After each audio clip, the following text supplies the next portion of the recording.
1 week before Aisen's birthday nga, ito nga si Daddy ay hindi na nga mapakaliampwet dahil nga naghahanap na nga siya ng regalo sa kanyang anak. Kaya naman napapunta kami bigla dito sa store ng Toy R Us. Meron kasi siya nakita through online store ng Toy R Us na malaking dump truck. Kaya nga gusto nga niyang tingnan. Pagkadating nga dito sa store, ito nga si Aisen ay tuwang-tuwa na agad at gusto na nga bumaba dahil nga gusto na nga niya malaro itong mga truck. Pero sinasabihan nga namin si Aisen na hawakan lang at hindi pwedeng laruin. At buti na nga lang ay nasunod tong batang to. Sobrang dami nga ng klase ng laruan or sasakyan dito ay hindi nga niya alam kung ano nga ang gusto niyang hawakan. Kaya naman, nag-iikot-ikot nga dyan para nga magtingin ng mga malalaking dump truck. Backhoe. Touch lang.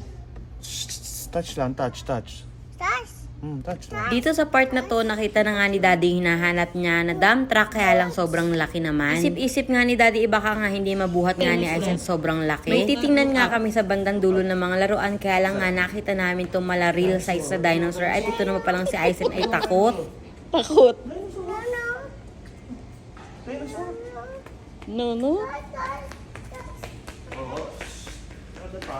Yung takot nga ni Aisen ay napalitan nga ng kasiyahan nung nakita nga niya itong mga laruan. Kung ang ibang bata nga ay mahilig nga sa mga dinosaur na animals na laruan, ito nga si Aisen yung mga toy cars ang mahilig. Wala pala kami nabili dito sa store na to at lumipat na nga lang kami sa iba. At pagdating nga namin sa bahay ay tuwang-tuwa nga itong si Aisen. Noong una nga ang sabi ko nga kay Daddy, wag nga munang ibaba ng kotse yung laruan niya at iintayin ko nga kung hanapin nga niya. Nakakabilib naman talaga itong si Aisen dahil alam nga niya kung ano nga yung binili niya. Ibang laruan na nga lang pala yung binili ni Daddy kay Aisen. Kung dati nga, natatagalan na nga ako sa pamimili ng mga damit ko, ngayon nga, mas matagal pa nga kami maghanap na nga ng laruan. Si Aisen na rin kasi ang pinapapili nga namin kung anong gusto nga niya laruan na bilhin. Aside kay Aisen sa pamimili ng laruan, andyan nga si Daddy sa pagpili ng magandang laruan. Kita niyo naman sa video na mixer truck nga ito nabili nga namin na laruan para nga kay Aisen. Kaya naman tara, samahin nga kami mag-unbox nitong mixer truck nga ni Aisen.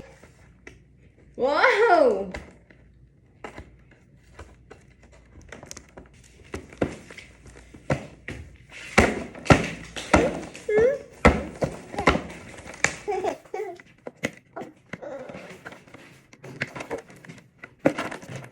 Yay!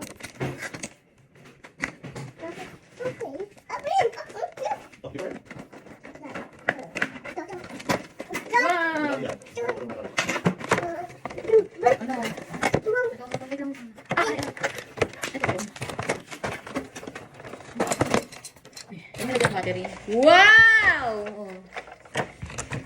What's that? Happy? Kitang-kita niyo naman talaga na iba nga ang saya ni Aisen pagdating nga sa kanya mga laruan. Bukod nga kay Aisen ay syempre masaya nga rin kami at kahit paano nga inabibigay nga namin yung mga gustong laruan nga ni Aisen.